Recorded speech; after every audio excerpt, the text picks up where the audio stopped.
Hi అండి, నేను మీ వల్లిని. Welcome to Valli cooking. ఈరోజు నేను చేస్తున్న రెసిపీ గోంగూరతో పచ్చి రొయ్యల కర్రీ. నేను ఎలా చేస్తున్నాను అనేది చూసి నచ్చితే మీరు కూడా ఒకసారి ట్రై చేయండి.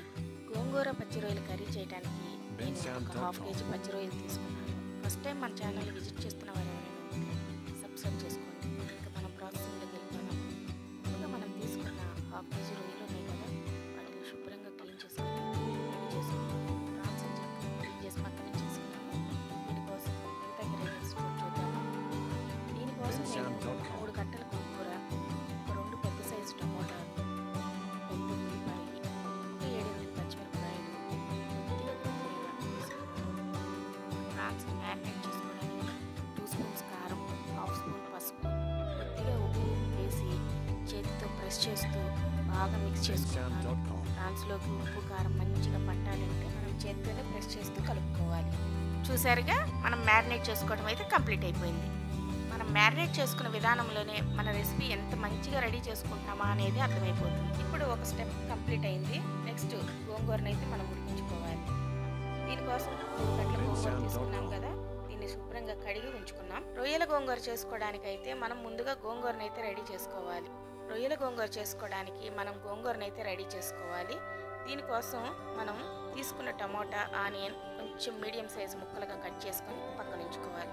ఒక మందపాటి గిన్నె తీసుకొని గోంగూరని అందులో వేసుకొని, ఇప్పుడు మనం 3 కట్టల గోంగూర అయితే తీసుకున్నాం కదా, మనం ఇందాక కట్ చేసి పెట్టుకున్న టమాటా, ఆనియన్స్ కూడా ఇందులో వేసి ఉడికించుకోవాలి.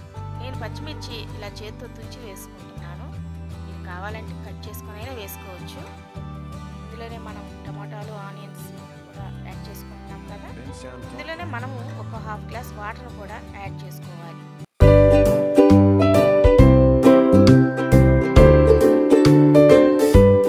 ఇలా వాటర్ యాడ్ చేసుకున్న తర్వాత ఇందులో మనం ఒక హాఫ్ స్పూన్ పసుపు, ఒక హాఫ్ స్పూన్ కారం కూడా వేసుకొని ఉడికించుకోవాలి. ఇలా ఉడుకుతూ ఉండగానే నేను కొద్దిగా చింతపండు, 2 రెక్కల చింతపండు కూడా వేసి సగం ఉడికిన గోంగూరలో ఈ కొద్దిగా చింతపండు యాడ్ చేసుకోవాలి. ఫైనల్గా గోంగూరను అయితే ఇలా మెత్తగా ఉడికించుకోవాలి. చూడండి ఎంత మెత్తగా ఉడికిందో, ఇలా మెత్తగా ఉడికించుకోవాలి. దీన్ని మెత్తగా ఎనుపుకొని పక్కన పెట్టుకోవాలి పప్పుతో. ఇప్పుడు గోంగూర అయితే కంప్లీట్ అయింది. ఇది పక్కన పెట్టేసుకొని కొద్దిగా చల్లారిన తర్వాత వేసుకొని పక్కన ఉంచుకోవాలి. ఇప్పుడు ప్రాన్స్ కర్రీని అయితే రెడీ చేసుకున్నాము. దీనికోసం ఒక మందపాటి గిన్నెని అయితే పెట్టుకున్నాను. దానిలో కొద్దిగా ఆయిల్ని అయితే వేసుకుంటున్నాను. ఆయిల్ కొంచెం ఎక్కువగా పట్టిద్దండి. నాన్ వెజ్ కర్రీస్లో కొంచెం ఆయిల్ ఎక్కువగానే పట్టిద్ది. ఇప్పుడు ఆయిల్ వేడెక్కింది కదా, వేడెక్కిన ఆయిల్లో ఆనియన్స్ వేసుకొని కొద్దిగా ఫ్రై చేసుకుంటున్నాను. ఇలా ఆనియన్స్ ఫ్రై అవుతుండగానే కొంచెం కరివేపాకు, కొద్దిగా పోపు దినుసు, ఆవాలు, మినపప్పు, జీలకర్ర కూడా వేసి ఒక్కసారి ఫ్రై చేసుకుంటున్నాను. 2 ఎండుమిర్చి మజ్జిగ కట్ చేసి అది కూడా వేసి ఫ్రై చేసుకుంటున్నాను. ఇలా ఫ్రై అవుతున్న పోపులో ఒక పచ్చిమిర్చి చీలికను కూడా మజ్జిగ చీల్చి అది కూడా వేసి ఫ్రై చేసుకుంటున్నాను. ఇలా ఫ్రై అవుతున్న తర్వాత మ్యారినేట్ చేసుకున్న ఫ్రాన్స్ని ఒకసారి మళ్ళీ కలుపుకొని, ఈ కలుపుకున్న ఈ ఫ్రాన్స్ని వేగుతున్న ఈ పోపులో వేసి మొత్తం ఒక్కసారి కలుపుకొని ఉడికించుకోవాలి.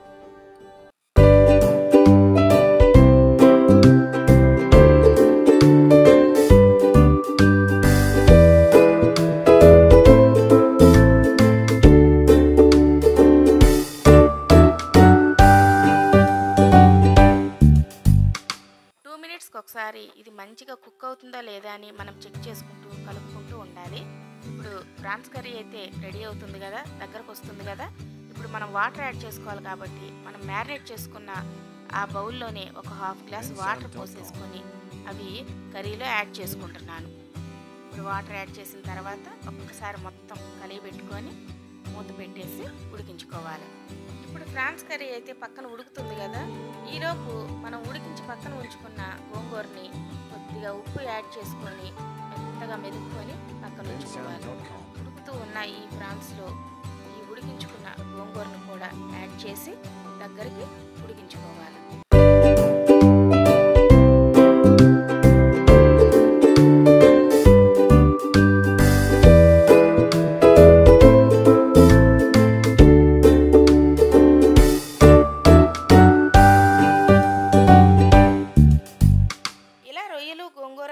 కలిపి మిక్స్ చేసుకొని 2 నిమిషాలు మూత పెట్టి ఉడికించుకుంటే ఆయిల్ పైకి తేలుతుంది. ఇదిగో ఇలా చూడండి, ఇలా వస్తుంది అనమాట. ఇలా వచ్చిన తర్వాత కొత్తిమీరతో గార్నిష్ చేసుకొని దించుకోవడమే. ఇలా గనక చేసుకుంటే రొయ్యల గోంగూర చాలా టేస్టీగా, చాలా కమ్మగా ఉంటుంది. ఒక్కసారి మీరు కూడా ట్రై చేయండి. మీకు కనుక నచ్చితే మన వల్లి కుకింగ్ ఛానల్ని సబ్స్క్రైబ్ చేసుకోండి. ఈ వీడియో ఎలా అనిపించింది అనేది ఒక లైక్ చేయండి.